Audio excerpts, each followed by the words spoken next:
The Black Plague speaks for itself, really. I mean, I would still take COVID over this any day, but like, ugh. The Black Plague was a wave of death and disease that struck fear into any who encountered it. Not only was the time period incredibly ill-equipped to handle it, a miracle we survived. What with basically no knowledge of hygiene whatsoever, it was a painful ordeal. Blood and pus-filled boils would emerge, followed by fever, chills, vomiting, violent number twos, and aches and pains, which would inevitably end up in death.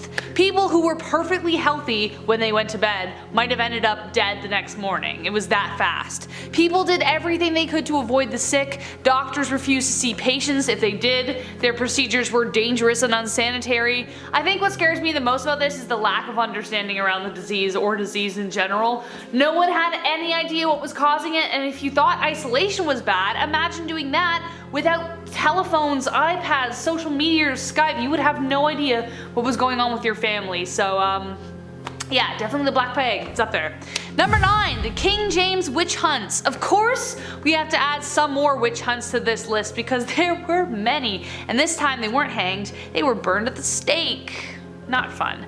And this by mere scale was much worse than the Salem witch trials. For some reason, King James I of England had something against women. Oh, sorry, I meant witches. 85% of the people accused were women. King James believed that he and his Danish bride had been specifically targeted by witches after encountering a dangerous storm while trying to cross the North Sea, which by the way, is notoriously bad to cross anyways. He believed the storm was conjured, and the first he accused was Galis Duncan. Her employer David Seaton forced a confession out of her through torment, after which she named several accomplices. Duncan retracted her confession, but it was too late. The witch trials began, and in 1591 Agnes Sampson confessed that 200 witches sailed to the Church of North Berwick on Halloween night in 1590. There the devil preached to them and they began to plot the king's destruction. The convicted witches were burned at the stake, a much more terrifying way to die than by hanging, even though that's still bad, and over 100 were implicated, with many being executed. Because how do you disprove something that's not real? Number 8, zombies. A real life zombie apocalypse, anyone? For me, no thank you. I'm not nearly as scared of witches as I probably should be, but I definitely don't want to be anywhere near a zombie movie, unless Simon Pegg and Nick Frost are involved, because I love them.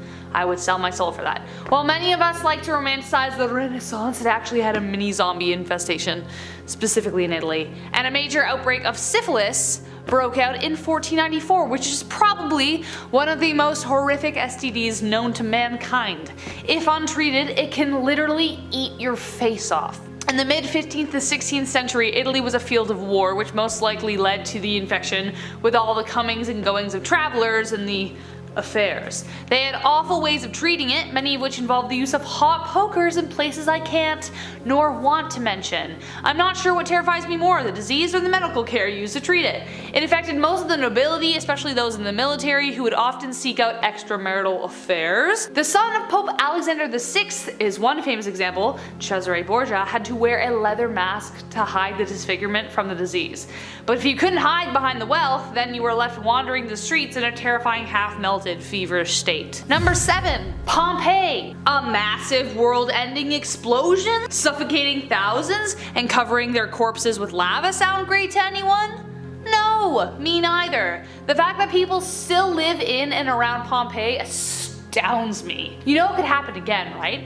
Right around lunchtime on August 24th, 79 CE, a huge earth-shattering eruption blasted volcanic debris all over the city of Pompeii. Over the next few days, clouds of blistering hot gases swarmed the city, buildings were destroyed, the population was either crushed or suffocated. The city was literally covered in ash and stone for centuries until it was finally unearthed in the 1700s. I visited the city, and the stone corpses frozen in whatever position they were in when they died is haunting, to say the least. Absolutely terrifying. Mount Vesuvius, the volcano mentioned, sits above an 154-mile-deep pit of magma, and scientists think it's overdue for an eruption.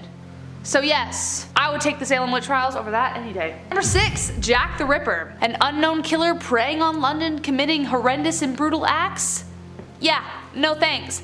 I don't even like doing lists about the serial individuals we have mentioned. I would take a witch over Ted Bundy or Ed Gein any day. Because there's nothing in question there. They are real. Witches Don't know. But Jack the Ripper remains one of the most terrifying serial killings of history and remains unsolved. In the East End of London in 1888, 5 gruesome murders took place in Whitechapel.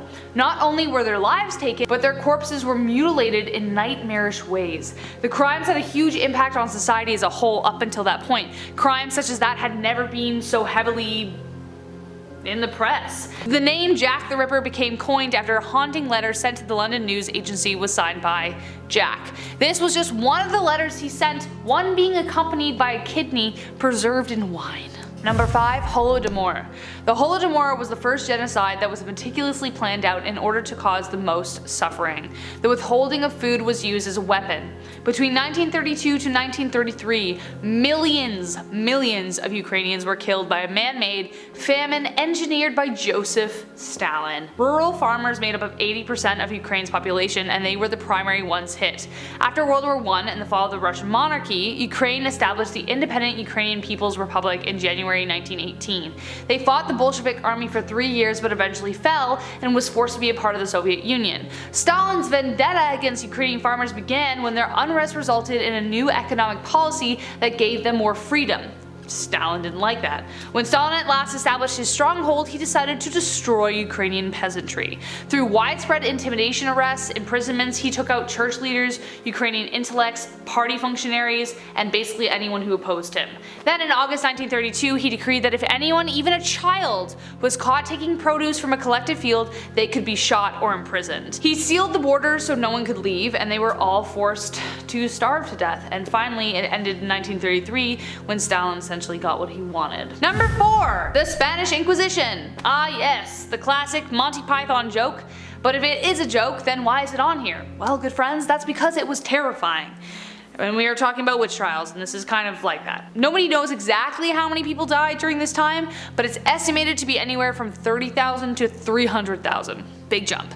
Basically, it was a purge of non-believers by the Vatican, especially those in the Jewish community. Tomás de Torquemada was one such evil man during the event who played the role as Grand Inquisitor for a time. If you weren't Catholic, you were given 2 choices. 1, convert, or 2, be burned at the stake for heresy. There was really no in between. He, along with many others, used cruel measures of torments, and even worse, do you want to know how long this lasted? Yes. Nope, not 10 years, not 15, 350 years. Number 3, residential schools. Yeah, this one's rough. You may have heard a lot about residential schools recently, as over 1,000 bodies and unmarked graves have been found across Canada, and there's bound to be more. Residential schools were government and church-sponsored religious schools designed to assimilate Indigenous children to a Euro-Canadian culture. They tore children away from their families, and over 150,000 First Nation, Inuit, and Métis children attended the schools. More than 38,000 Indigenous people experienced horrendous abuse of both a physical and depraved nature at the hands of residential school teachers and priests. Former students have testified that people died from disease, accidents, fires during attempts to escape, or killed to cover up nefarious affairs. When family members died, mothers and fathers were never even told where they were buried. The residential school period of Canadian history is terrifying, and for a while wasn't really talked about. I didn't learn about them until I came to university, and then recalled a story I was told of how nuns used to make molasses candies and put them on school desks to encourage Indigenous children. I wasn't told about anything else. The reality wasn't nearly as pretty. The last school closed as recently as 1996, and so far 1,300 suspected unmarked graves have been found through radar technology, with dozens more schools to be left searched. Number 2, Khmer Rouge. Orchestrated by Cambodian leader Pol Pot, the Khmer Rouge was one of the most horrific points in history.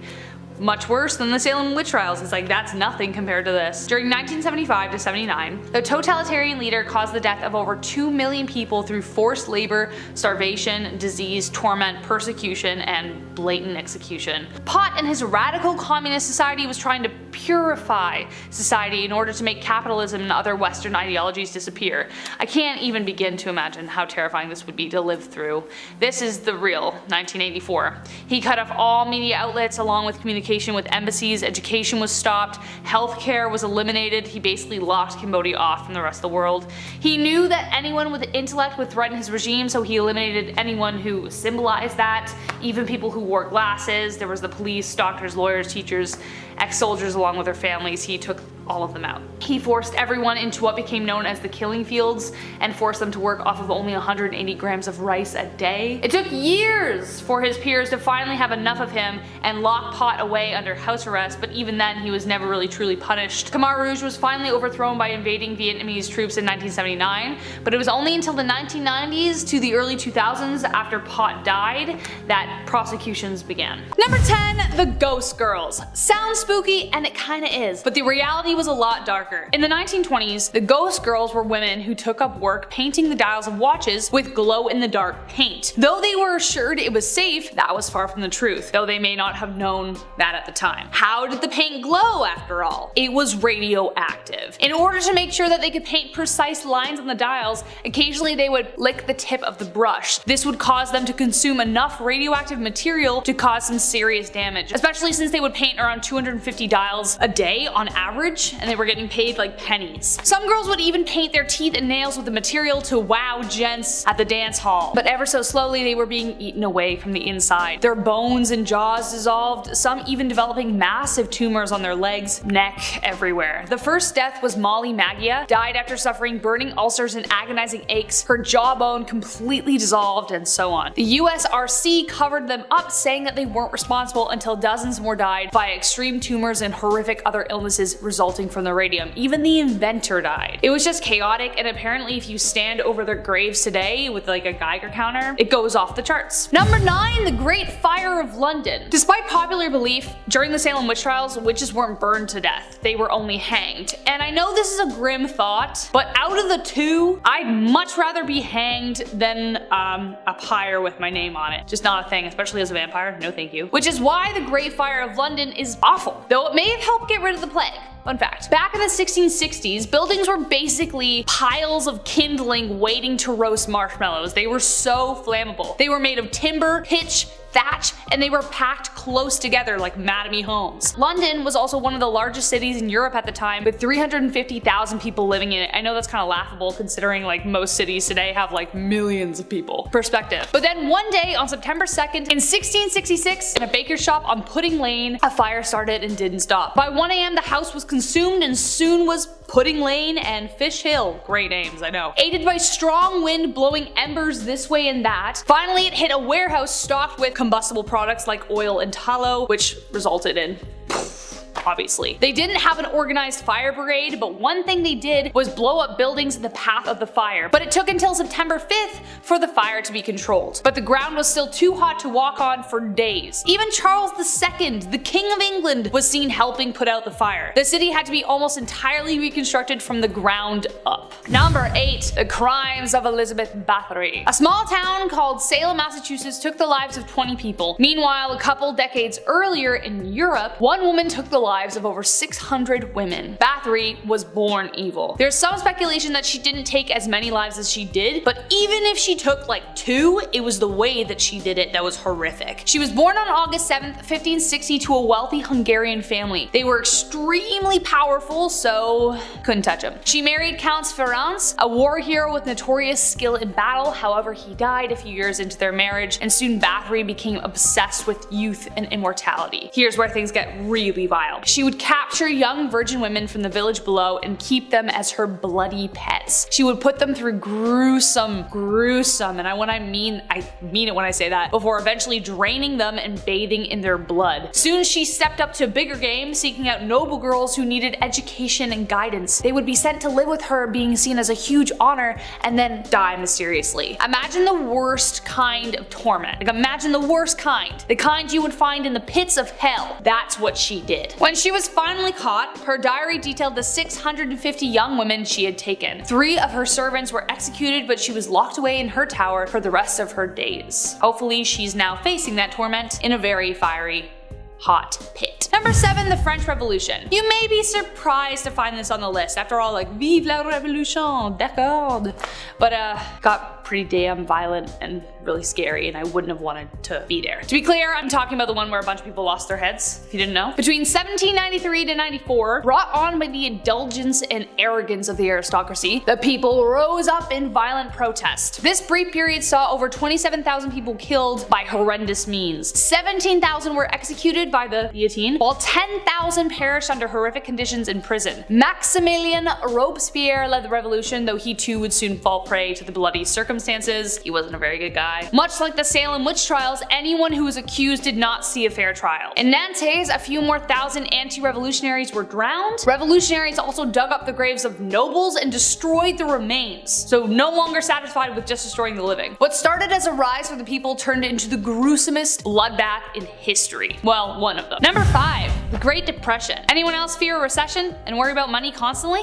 Me too. Which is why the Great Depression is terrifying. This event turned millionaires penniless practically overnight. It was the worst economic downturn in the history of the industrialized world and lasted a full decade. It all started when the stock market crashed in October 1929 that wiped out millions of investors. During the Roaring 20s, credit was introduced, which resulted in lots of people spending money that they didn't have because whatever, we'll just put it on our credit card. Meanwhile, on Wall Street, tycoons to crooks dumped their savings into stocks. The wealth of the US doubled during the 1920s, however, the stock market reached its peak in August 1929. The thing was, production was declining, unemployment was rising, therefore making stock prices much higher than they were actually worth. So, boom, everything crashed. 15 million people were unemployed, thousands homeless, farmers were so poor they couldn't even afford to harvest their crops, so they just rotted in the field. The only thing that pretty much brought North America out of it was World War II. You know things are bad when war is a good thing.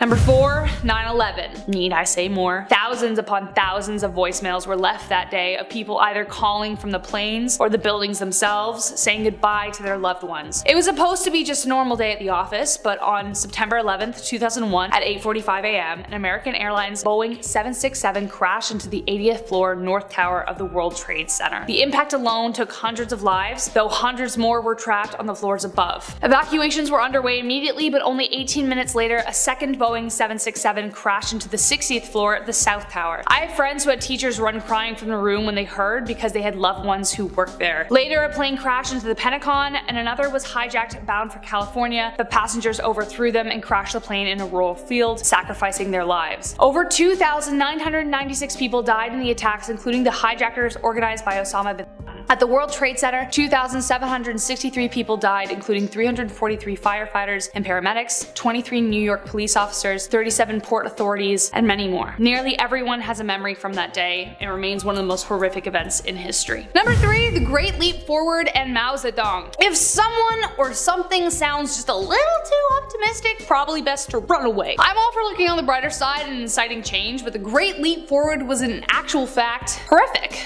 In fact, the entire rule of Mao Zedong was horrendous. Starting in 1958, the Communist Party of China, led by Mao Zedong, attempted to reform China in just 5 years. Millions of citizens were moved into communes, farming cooperatives, and small manufacturing centers. Children were taken away from their parents and put into large childcare centers, all to increase production. The aim was to increase China's agricultural output. However, his ridiculous farming strategies damaged acres upon acres of land and produced too little food. Backyard steel furnaces were built, and families were forced to meet impossible quotas. People began to starve. To combat rising resistance, he created the Red Army, composed of girls and boys from the ages of 14 to 21 to roam cities and target enemies of the state, especially their teachers. He would make them wear dunce hats, cover their faces with ink, and make them crawl on all fours and bark like dogs. He also expanded a system of 1,000 forced labor camps, and this all happened like in the 50s, 60s, right after World War II. You'd think, you know? In our number 10 spot, we have the mosquito experiment. This experiment is truly the most surprising one to me on this list. I cannot believe how many people don't know about this. Apparently, in 1956 and 1957, the US Army conducted a series of experiments on Georgia, Florida, and Savannah, where millions of infected mosquitoes were released into the public in order to see if insects could spread yellow fever. The result? Well, they learned that indeed they can. Of course, at the expense of the American people's health, as many died, many developed fevers, respiratory problems, stillbirths, and so much more. Allegedly, researchers posed as public health workers and asked people if they needed help in order to get close to them and observe them. Pretty evil in my opinion, and makes you wonder and hope that nothing like that is happening to us right now, but possibly at this moment in time, we are not aware of it. If you're liking this video so far, don't forget to smash that like button, as it will really help us out. In our number 9 spot, we have the Black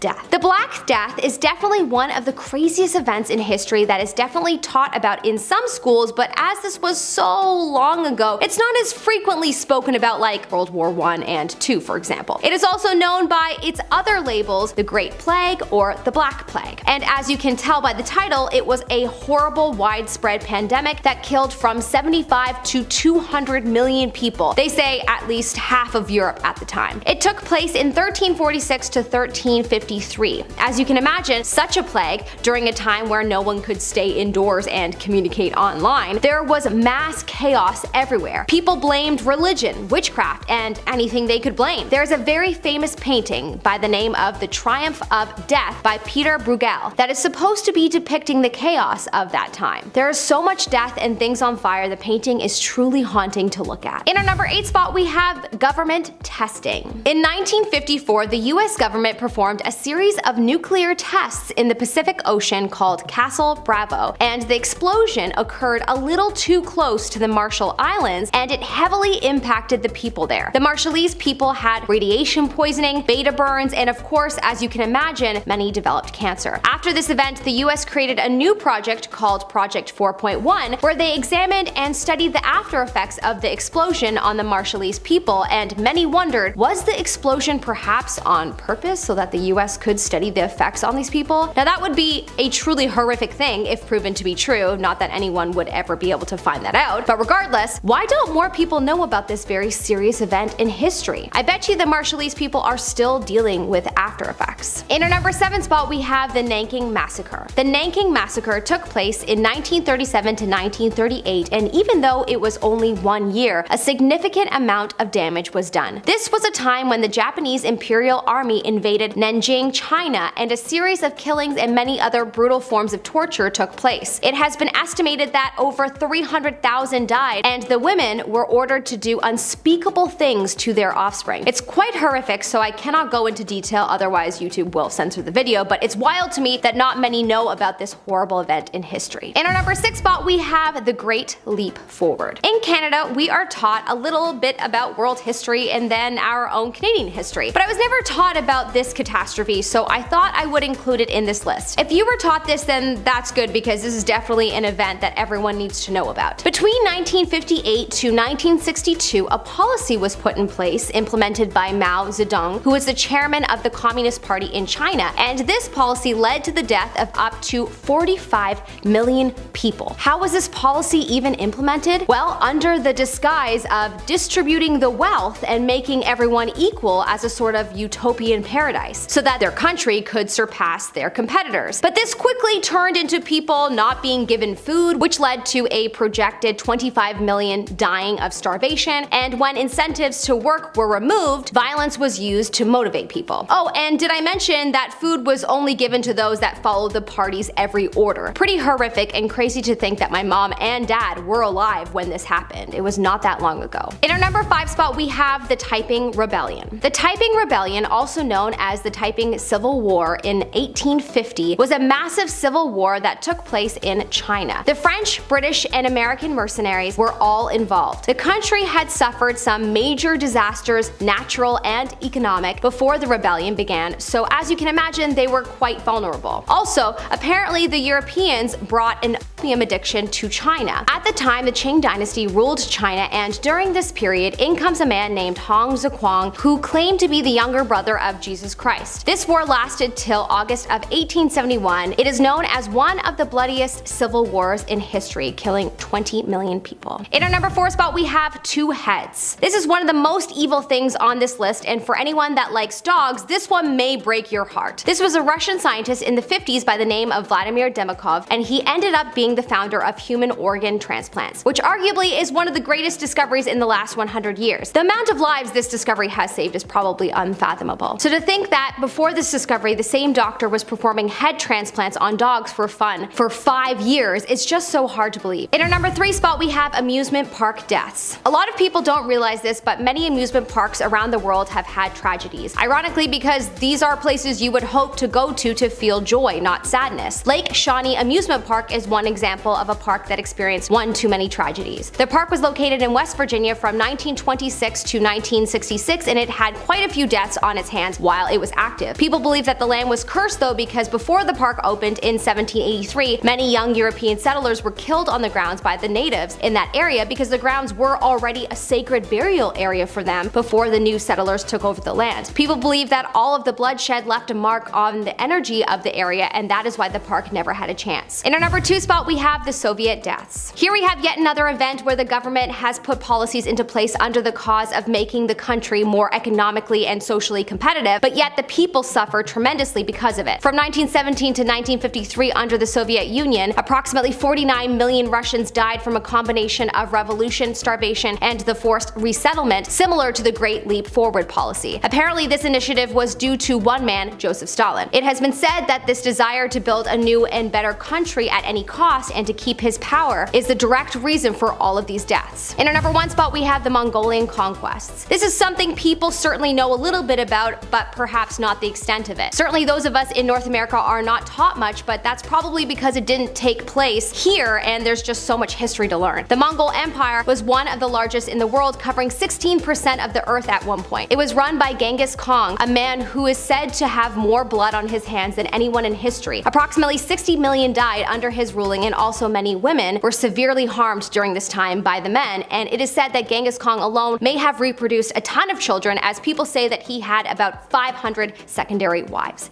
Yikes. Now at number 6 is Dr. Marcel Petiot. Marcel was a French doctor and a serial killer. I'm assuming one was his day job and the other was just a hobby. And you know what they say, don't quit your day job. Now how he killed people was during the occupation. He would promise Jewish people and other people wanted by the Germans that he could secure safe passage for them outside of France. He'd tell them they would travel to Argentina through Portugal for 25,000 francs a person. Once people would pay him the money and go to his house, Marcel would tell them that Argentine officials required all entrants to be inoculated against any and all diseases, and as a doctor his victims would trust him to deliver the injection needed. But that injection wasn't a vaccine, it was cyanide. The injection would obviously kill them, and then he would take all their belongings and valuables and dispose of their bodies. At the start he would just dump them in the Seine River, but that seemed to be a lot of work for him, so he changed up his tactics and for more convenience would drown their bodies in acid or quicklime in his basement and incinerate them. He was caught when his neighbors complained to the police about a foul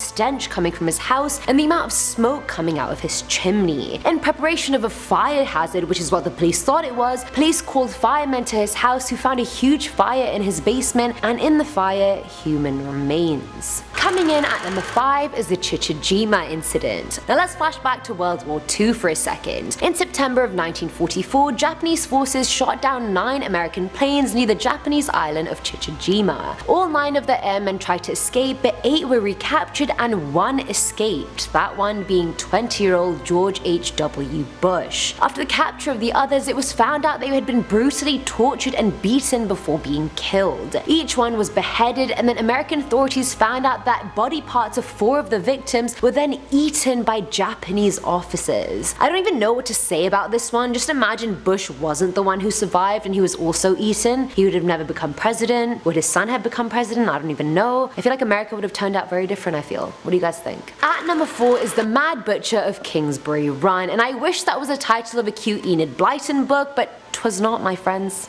Was not. Also known as the Cleveland Torso Murderer, this person was never identified, but boy oh boy did he create hell in their 30s. He They, she, you never know. The person was suspected to have killed 12 people, but modern research points to around 20 victims. Most of the victims were classed as the working poor and lived in shanty towns, which made them easier to target. The murderer would behead every single victim and then dismember them, usually severing their torso in half or at least severing their appendages. Had to be one or the other, am I right? All the male victims were castrated and a lot of them had chemicals all over their bodies. The victims ended up being found way after they were killed, sometimes more than a year later, but identifying them was the problem since they had no heads, just torsos. I mean, last time I checked, you can't identify someone from their belly button or their nipples, so what to do? Now, the serial murders had everyone in Ohio worried, and the murderer even taunted Elliot Ness, the guy working on the case, by leaving the torsos of 2 of the victims in full view of his office. I mean, he didn't just rub salt in Elliot's wound, he just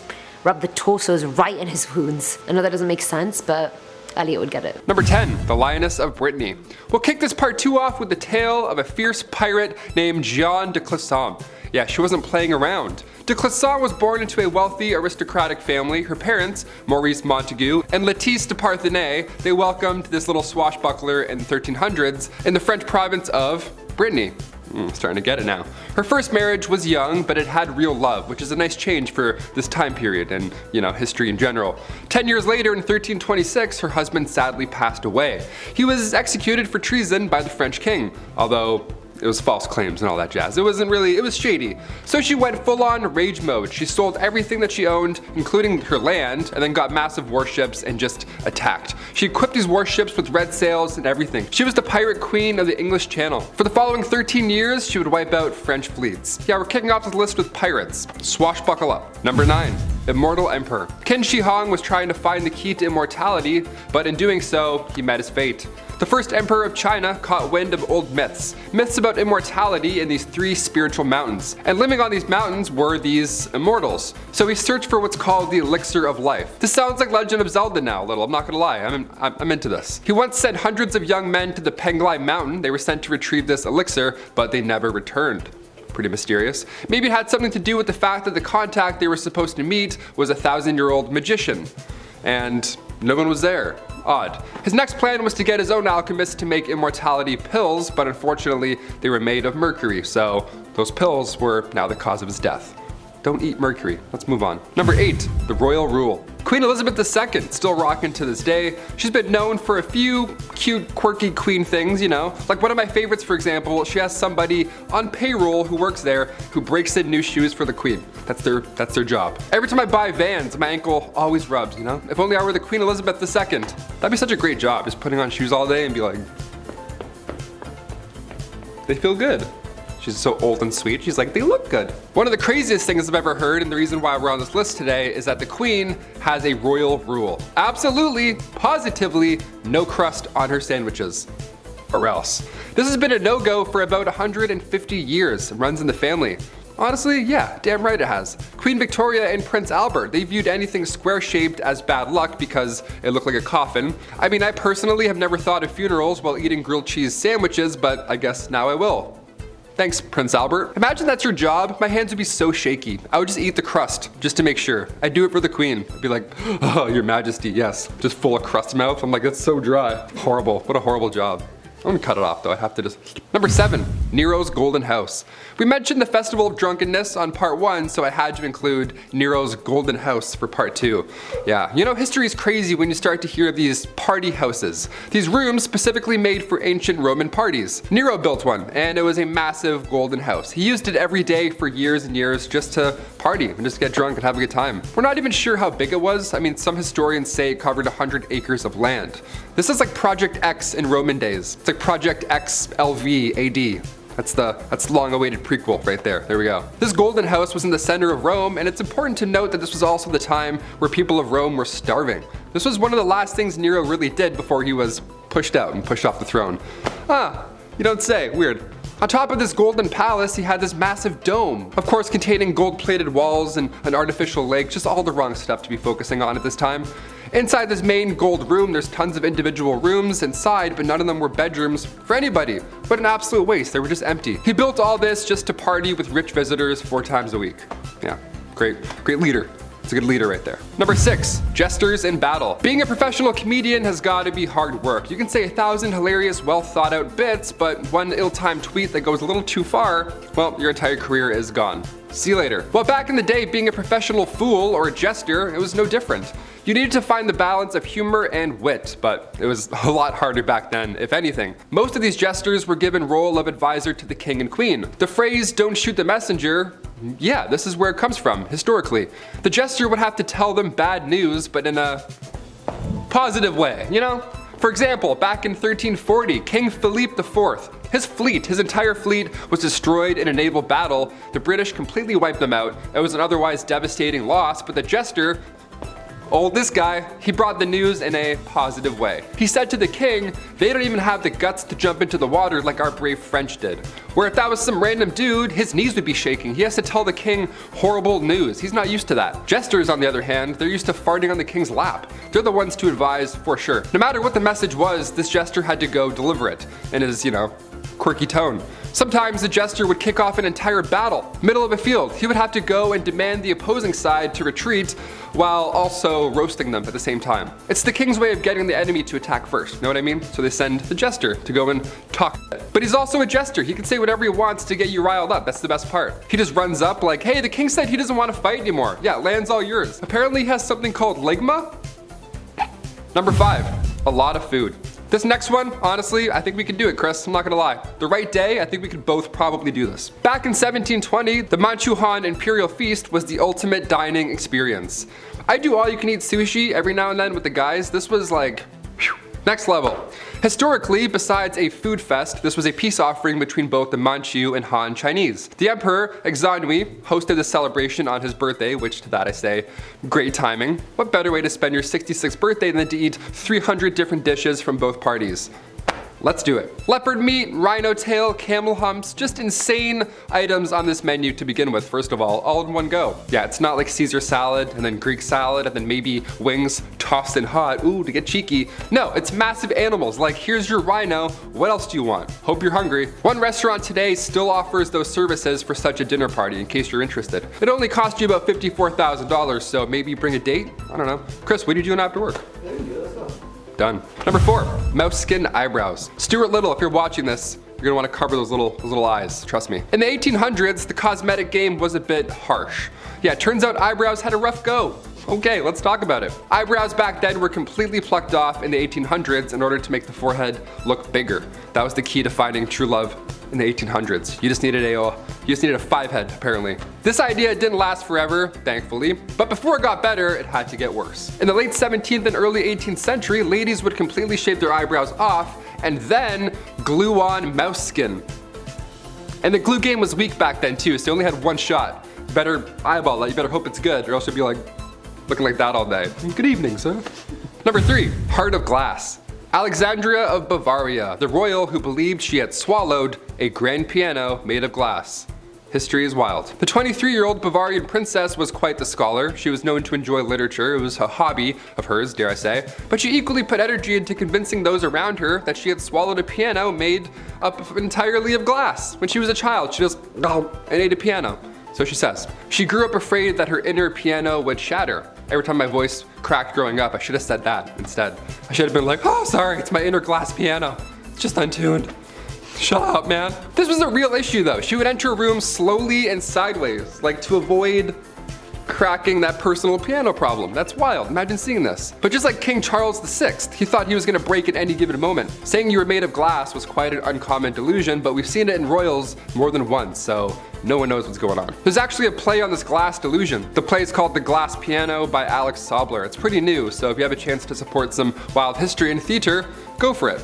Number 2, the anti-theft briefcase. Morning commutes can be quite hectic, and today we thankfully have slim, safe anti-theft backpacks so you don't have to worry about losing any belongings in your early morning rush. Well, in the late 1950s, they had anti-bandit bags, which had a couple of neat tricks. You ever want to feel like Inspector Gadget on your way to work? Here you go. The first one came out in 1959. Banks were being robbed while transporting cash quite often, so the smoke bag came out. Red mist would cover the not-so-smooth criminal or scare them away. Cool. So far we're working. 1963, here comes the anti-bandit bag. Well, what does this bag do, you ask? Well, at the push of a button, all of the bag's contents will be Emptied. Just thrown all over the street. Sick.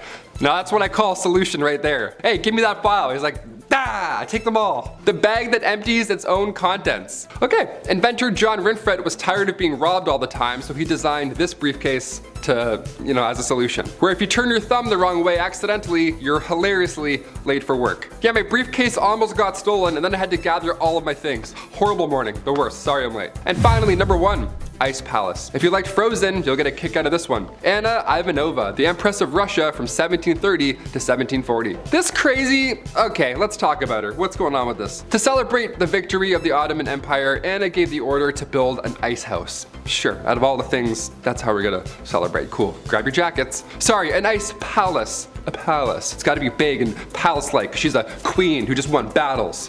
If I was there, I would 100% have just licked the walls. I've always wanted to go to an ice hotel and just see how many licks I can get in before getting kicked out. They're like, what's that guy doing? Stop him! The building starts leaning, I'm like, he's ruining the wall. This palace was huge. It was 20 meters by 50 meters, so a lot of ice to lick. And inside there were ice trees, ice birds, and ice, you get the point. To make it even more ridiculous, Anna arranged a marriage with a prince and one of her maids. They didn't know each other, they were forced to ride an elephant together, and on top of that, all the guests were dressed up like clowns. This had to be number 1, right? You see, it was a nightmare. Anna made the guest party all night, freezing cold, literally dressed like clowns. It was so slippery too. Like, they're like, whoa, what a waste of time, what a joke. Coming in at number 10, it's the Great Stink. Because of course it is. The sewer system in London, England prior to this happening was not a good system, to put it mildly. Human poop would often be pumped into cesspits, tanks, and big old holes in the ground that would quickly fill up and run off into the streets through culverts that ran down said streets. Or the yummy wet waste would seep into people's basements and foundations, creating pockets of methane that would cause explosions from time to time. All the sewage that did successfully go into the system, which was meant primarily for rainwater, just pumped out into the River Thames, and even some sources of drinking water. The problem is, other than the obvious ones there, it didn't actually flow out to sea through the river. No, it actually dispersed among the river thanks to the tidal nature of said river, which meant for centuries the river was just being injected with more and more and more sewage, which seeped into the ground all around the giant open sewer river that in the summer of 1958 all bubbled up to the surface thanks to the heat and released its lovely malodorous stench for all those far and wide around the city of London to sniff up. Nice. Thankfully, Joseph Bazalgette was the civil engineer placed in charge of designing the new system, and boy, did he do a good job. He basically saved the entire city. Joseph's sewers ran parallel of the River Thames and carried all the way east, where it would eventually flow out in the river again, but in a place where it actually did flow out into the sea. He also developed water treatment plants along the new sewer system to clean the nastiness, and he created embankments along the river that would help stop the waste continuing to build up even further. He even came up with other ways for the city to get fresh drinking water that could be used. All so that we would never have to remember this malodorous part of history ever again. Thanks, dude. You did good. Number 9. 3 for 1. Back in the day, a guy by the name of Robert Liston was renowned for being one of the fastest surgeons alive. Being fast as a surgeon then was a pretty damn good thing. And that's because the anesthesia we are accustomed to now didn't exist, so patients were awake for the entire surgery. So yeah, a quick surgery is pretty preferable. The thing with going fast though is that it's extremely easy to make a little whoopsie sometimes. For example, one time Liston was performing a leg amputation, but it turns out that he was working so fast he didn't realize he accidentally cut off 2 fingers of his assistant's hand. That's pretty bad, but then you learn that both the patient and the assistant passed away later of gangrene. But wait, there's even more. Doctors and medical students would often watch these surgeries from the gallery, which wasn't really a gallery like we have today. They were basically right beside you. During that same procedure that I just talked about, Liston accidentally swiped near an elderly doctor with a blade, slicing the fabric of the doctor's suit coat. Problem is,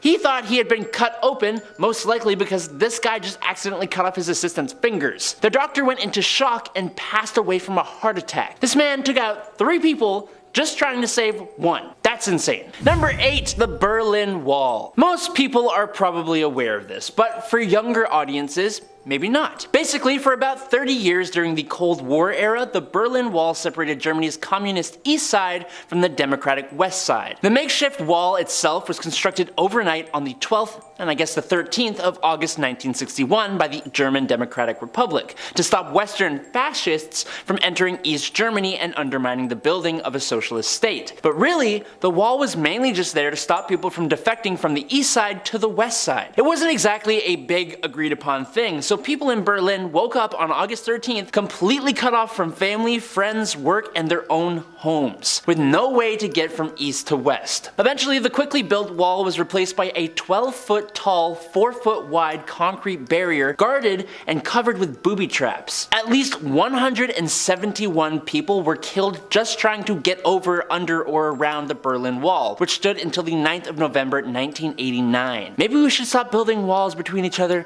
and just accept each other. Number 7. The Disappeared. I can honestly say that I never knew about this, and I think the US involvement may be why no one wants you to know. Also, forewarning, I'm sorry if I mispronounce anything here. Feel free to correct me down below, and that goes for all the points. So, in September 1973, Chile's president Salvador Allende was overthrown in a coup that was assisted by the US government. General Augusto Pinochet then took over, and he was not good. Augusto was a very ruthless leader and did not let up on anyone who spoke out against him. Journalists, politicians, celebrities, pretty much anyone who spoke out seemed to suddenly disappear. Some were later found in alleyways or ditches all over Santiago, while others were never found at all. This American-backed leader essentially used the National Stadium as a secret terror base where he rounded up those who opposed him and did some pretty unspeakable things. During the 17 years that he ruled, around 40,000 people were subjected to horrible treatment, while at least 3,200 of them passed away or just straight up disappeared. Number 6. Atom bomb, baby. J. Robert Oppenheimer first witnessed the devastation caused by the device that he created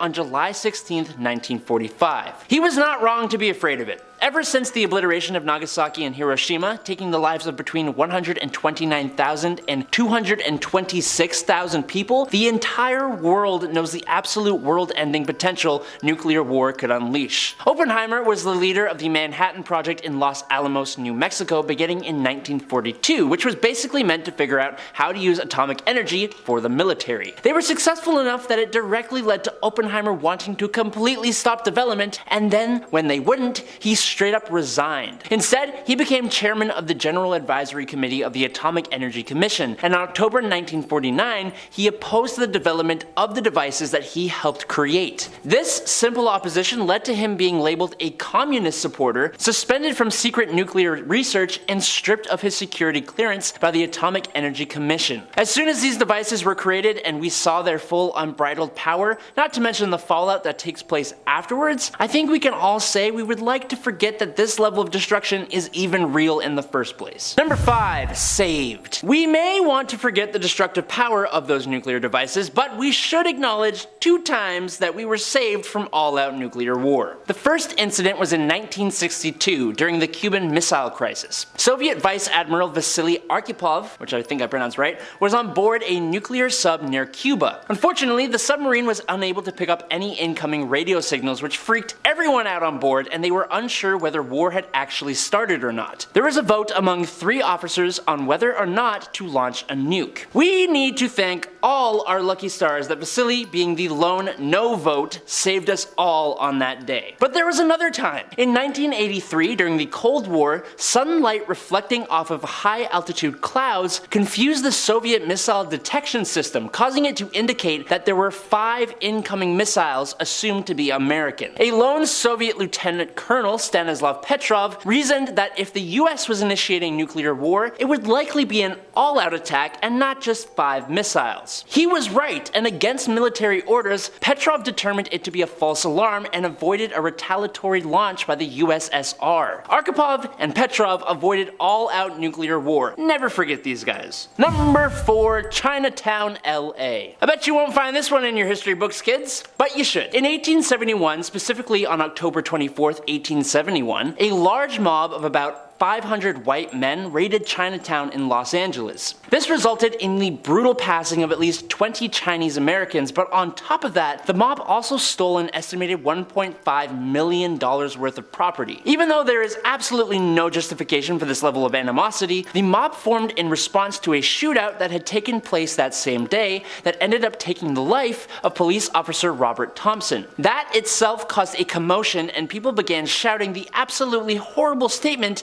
that the Chinese were trying to take the lives of white people. You add some fear together with some ignorance and a large heaping spoonful of racism, and boom, a mob emerged. It was the very start of a decade of similar occurrences against Asian American communities in the US, which even led to the passing of the Chinese Exclusion Act, which prohibited all immigration of Chinese laborers. It's horrible, but that's America's history, ain't it? Number 3, the Salem Witch Trials. Speaking of American history and irrational fear, ever heard of the Salem Witch Trials? You probably have. Between June and September of the year 1692, around 19 men and women were found guilty of witchcraft and burned at the stake in the small, seemingly super religious community of Salem, Massachusetts. The obvious idiocracy and horror of this event shocked the world, and in an almost sick twist of things, the trials have spawned hundreds of films, books, scholarly articles, and plays. The men and women that lost their lives that day were convicted of their witchcraft crime based on the evidence of a group of young village girls who claimed to have been, quote,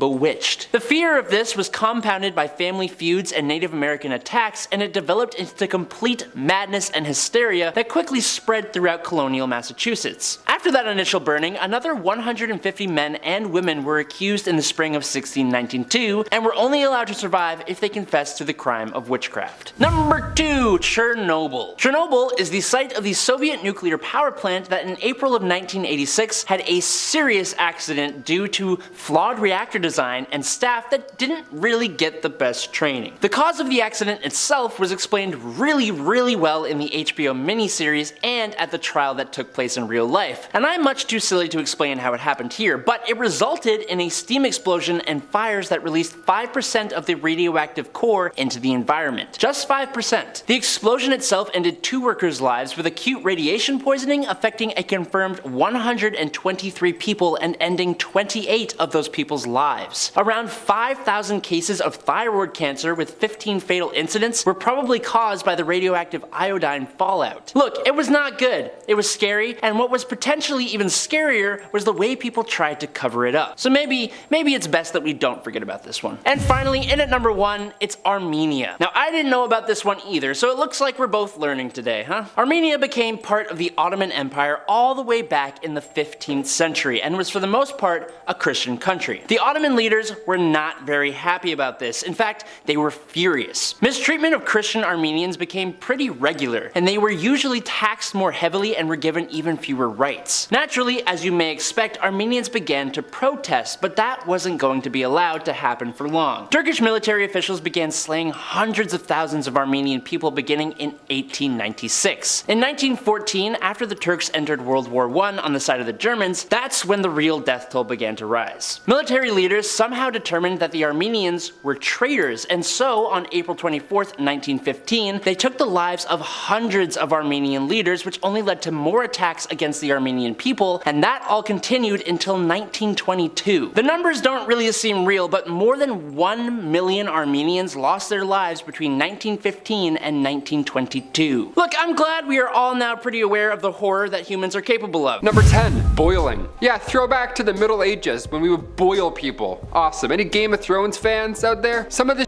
is too accurate. In 1531, the time King Henry VIII was unfortunately running the show, they made boiling a capital punishment. Say no more, I'm never breaking the law, ever, not even thinking about it. Poisoning somebody back then was equal to treason, obviously. Therefore, it was agreed that you should be boiled, slowly, might I add, if you were caught tampering with a Royals beverage, their IPA. You know what I mean? You drop a little bit of something in there, you're out, you're getting boiled. That's horrible, that's the worst thing I've heard today. Number 9, the Battle of Zappolino. Turning the calendars back back a little further, this time to 1325, the Battle of Zappolina was a large-scale event over a bucket. Yeah, I wish I was joking. War of the Oaken Bucket, that's also what it's referred to as. This beef was between two Italian towns, Bologna and Modena. It all kicked off when soldiers from Modena snuck into Bologna with intentions to steal. What are they gonna steal? Are they gonna steal the Declaration of Independence? No, they're gonna steal a wooden bucket from the city's well, because, you know, resources were quite sparse back then. If you steal a bucket, that's equivalent to stealing, you know, something big. That's like a pretty big heist back then. The Bolognese declared war then, obviously, and then sent in an invading force of 30,000 foot soldiers, as well as 2,000 cavaliers. The city of Modena had a smaller army. They only had 500 infantrymen and 2,000 cavalry forces. Thing is, these guys, they still won. Yeah, even though they had the lower force, they still got it. These guys chased the larger army way back to Bologna while destroying every town in the process. Now, some recall them bringing the bucket back just to taunt the city, which is pretty horrible, but I'm like, yeah, you know what? I kind of would too. I don't know. The bucket is currently on display still in Modena, so if you want to go see it, there you go. Go grab the kids and the wife. Say, hey, we're going on a trip. We're gonna go see a bucket. Yeah, bright and early. Number 8, the hottest wedding in town. It's January 28th, 1393, and you are formally invited to a masquerade ball. Oh, how lucky are you? Let's do this. The French Queen Isabeau of Bavaria is hosting one of the most lavish parties of the decade. When the French royal court was celebrating the marriage of one of the Queen's ladies in waiting, it was a big deal, right? It was a happy day. For some, the best day of their lives. For others at this ball, not so great. King Charles VI, he had 5 companions perform a dance, this, you know, theater routine. They did a performance dressed as beasts. They were committed to the bit, I'll add. They had masks, they had big baggy outfits, lots of linen, and lots of stuffing to appear as if they were real beasts. Good stuff, right? So far, we're having a great time, a dazzling time. The party was going well, wine was spilling, beasts were roaring, but one rule was put into place before this party even started. Absolutely, positively, no candles. Yeah, what an obvious fire hazard that would be, right? Well, the Duke of Orleans, he had a little too much fun prior to this event, and he forgot the first rule of Fire Club when he arrived. The guy walked in with a lit torch. Some accounts say that he dropped the torch by accident, others say that he got too close, trying to guess the identity of one of the beasts. Either way, flames were spread fast, and this tragic event took the lives of 4 people in total. Hence the name, you may recognize, Ball of the Burning Men. Number 7, medieval pub night. Okay, it's almost the weekend now. We're starting to get ready to see friends, maybe hit up the local pub. Now, imagine for a second that it's the 14th century. What are we doing, right? You and your friend decide to hit the big city, the big medieval city, right? Check out one of those hot new medieval taverns that every peasant from the north keeps talking about. Now, you can't get an Uber quite yet, so instead, here's what you should expect. For starters, unless you somehow had a horse in the 14th century, bravo, it's like having a Tesla. Nice, must be nice. You were walking quite a ways just to get to the tavern. And if the commute didn't kill you, the disease waiting in the city probably would. Living in the medieval city was horrible. It was isolated, it was dirty, it was filled with rats, crime, strict curfews had to be put into place, violent crimes would happen all night long. Number 6, Roman punishments. This was a form of capital punishment used, of course, in ancient Rome, and also used in the Middle Ages as well, but its origins go back quite a ways. Yeah, metal would be heated up in a cauldron for a very long time, just hot metal, to the point where it was molten, just a soup of minerals. And at that point, they would pour said molten mineral soup down the throat of the accused. Yeah, this is why you don't break the law in the Dark Ages. Say no more. This was for the worst of the worst, obviously. It was execution by molten metal. It was supposedly done to wealthy Roman general Marcus Licinius Crassus back in ancient Rome. So yeah, like I said, the OGs go way back. The metal would burn your muscle inside, literally cooking it from the inside out, and after a few moments, of course, it would harden and you would, yeah, horrible? I agree. Let's hit that thumbs up, get the karma back up, get that energy back up, and let's move on. Number 5, plague rats. Yeah, just kidding, it's all disgusting. Say we go to the medieval pub, right? Say we beat the odds and we arrive. That's a feat in itself. We reserved a table, we're in, now you're with your friends and family, drinking ale, having a great time. Well, it'd be a shame if, say, hundreds of rats started to swarm your feet out of nowhere, right? That'd be pretty mildly uncomfortable while you're trying to eat some soup. Yeah, the plague rolled, or rather crawled, into town back in 1328, and it lasted until 1350. And it was actually horrible. It was so bad. We think of our own plague here in history and we compare it, and I'll tell you one thing. I never saw any swarms of black rats attacking anyone's feet. Didn't see that once over the past few years. By 1530, the European population was reduced by 1/3, and rats were almost entirely to blame. These hairy balls of disease, they passed it on to everybody. They didn't have public transit back then, right? We weren't sharing offices, we weren't spreading disease that way. It was rats running rampant just under your feet. That's disgusting. Number 4, Combat of the 30. Now this battle was arranged beforehand, right? It was bring your shiniest armor and your most golden gal and arrive fancy looking and meet us at the battlefield in Brittany. Both sides got to pick 30 champions each. They had to pick the best knights in all of their land, all to battle each other. One side represents the King of England, the other France. Now this whole thing was arranged by a captain in the French banner named Jean de Beaumanoir. Now this event pulled in a crowd, drinks were served throughout said crowd, and this fight lasted a very long time. Again, it was entertainment. Hours went by and 4 French knights had fallen as well as 2 Englishmen. So they took breaks. It was like a sporting event, really. And by the end of the whole thing, the English ended up surrendering after losing 9 knights, and the French in total lost 6. Number 3, Bacchanalia. Have you ever dreamt of joining an ancient Roman wine cult? Me neither. But in the 2nd century BC, it would have been a perfect time to maybe go and try it out. Ancient Romans, what they would do back then, they would gather in these cultic celebrations, all in the name of Bacchus, the wine god, right? Of course, let's all meet and get naked and drink wine. These gatherings would be held in private, thank God, or quiet areas of the woods. A little creepy, imagine bumping into that. And what they would do is they would dance, they would cook food, eat, drink some more, maybe drink a little too much, and then things would get a little sweaty. They would get a little intimate, if you know what I'm saying. That was the whole point of this Roman cult. You'd gather in small homes to dance the night away, you could say. Some accounts say people would often get poisoned in these ancient wine parties, so by time 186 rolled around, the Roman Senate voted to end these cult gatherings entirely. Number 2, a lot of cheese. 1837, President Andrew Jackson, he knew this, okay? He was ahead of the game. He knew cheese was the main event, so during his last White House party as president, officially, he ordered a 1,500-pound brick of cheese. Then he invited 10,000 of his closest friends, who I hope weren't lactose intolerant, and they all went to town. They made history that day, literally. To move such a unit of cheese to the White House from New York, let's talk about that. Here we go. Officials had to use 24 horses just to move this thing, and it had to sit for 2 years before they could even open it up and dive in. Prepared for 2 years and gone in 2 hours. And finally, number 1, pleasures of the Enchanted Isle. If you think Elon Musk is wasting time and resources, you should have seen King Louis XIV. What a mess. Back in May 1664, King Louis XIV decided to throw a big celebration for his mistress. He told all invited that the party was for his mother, but really the spotlight was on his lady the entire time. How mean is that, right? Already you're like, ugh, what a diva this guy is. This party though, it was a week long. How exhausting is that? Louis went above and beyond to keep the party going. He had fun outfits, a massive fake palace, a big float that looked like a whale, because that's fun, I guess. And of course, to cap it all off, a ballet show, just to finish the week-long festival. And while setting off fireworks on day 7, however, the fake palace caught real fire. And at that point, everybody was ordered to go home. Number 10, the 1904 Olympic Marathon. The 1904 Olympic Marathon probably had some of the most interesting competitors ever. It wasn't just one person who made this race bizarre, but a whole handful of people and strange circumstances. First off, the course was just absolutely covered in dust, and breathing it in caused a bunch of the runners to suffer severe internal injuries. So right off the bat, the race just totally sucked. The man who finished the race in first place got some bad cramps and decided he was just gonna hitch a ride in a car. Then he got out near the finish line and ran across. The guy who came in second place was given a mixture of different foods and chemicals, which were actually a poison used to kill rodents, but they were trying to use it as like a steroid to make him a better runner, and instead his crew ended up carrying him across the finish line. The guy who came fourth gambled all his money when he got to the United States and ended up having to wear full dress clothing to the race, using a knife to cut his pants into shorts. He then ate some apples during the race,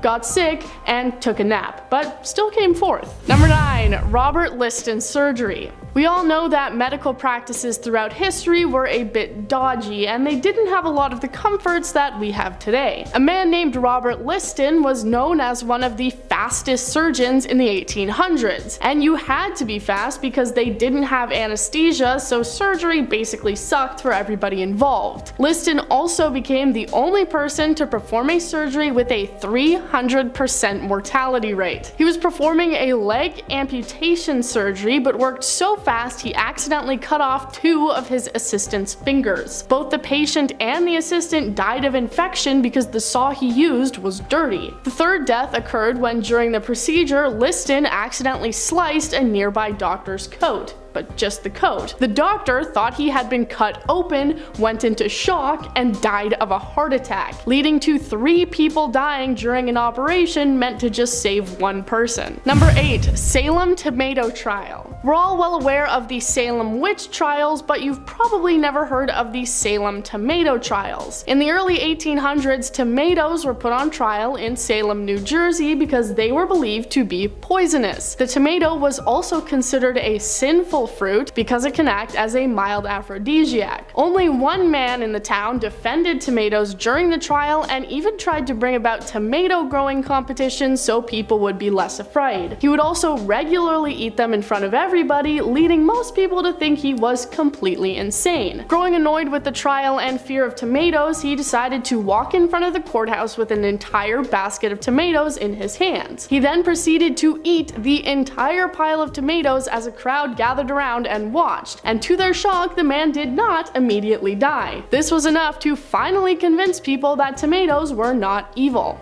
Number 7. Wojtek. During the Second World War, the Polish army recruited one of the most unique soldiers ever, a bear named Wojtek, and based on the soldier's accounts, he was actually pretty damn cool. The Polish soldiers found the bear cub by the side of a road, his mother apparently having been killed by hunters. So the soldiers took him in and raised him, and a civilian refugee even helped to train the animal. In order to get him on a British transport ship, he was officially enlisted as a Polish soldier, being given a paybook, serial number, and the rank of private. He would apparently sleep in the bunks with the other soldiers and was also a huge fan of beer and cigarettes. He also would do actual work for the army, helping to transport supplies and carry heavy boxes of ammunition. After the war, he was relocated to the Edinburgh Zoo, where he lived out the rest of his days, passing away at the age of 21. The average lifespan of a bear is 20 to 30 years, so that's really not bad for a guy raised on beer and cigarettes. Number 6. Nuclear war. Did you know that we were probably a lot closer to nuclear war than we thought? Back during the Cold War in the 80s, everyone was preparing for oncoming nuclear conflict, building bunkers and hiding resources in the case of having to regrow a barren landscape. This didn't happen, and it was later revealed that we were saved from this outcome by a single man. In 1983, a freak accident where sunlight reflected off high altitude clouds caused a Soviet satellite system to indicate that there were 5 incoming missiles, which they of course assumed to be coming from the American military. A lieutenant colonel by the name of Stanislav reasoned that if the United States were actually starting a nuclear war, it would be a full attack and not just 5 missiles. So he called it a false alarm and, against his orders, refused to initiate their own nuclear launch out of retaliation. Number 5. New Atlantis. In 1964, Ernest Hemingway's younger brother named Lester sailed out to international waters near Jamaica and started his own country. Yeah, he sailed a barge made out of bamboo that was about 8 by 30 feet and declared it a micronation that was half independent and half part of the United States. So how did he manage to do that? He discovered an obscure law called the Guano Islands Act of 1856, which says that US citizens can claim ownership of unclaimed islands that had guano deposits, which, if you're not aware, is bird and bat.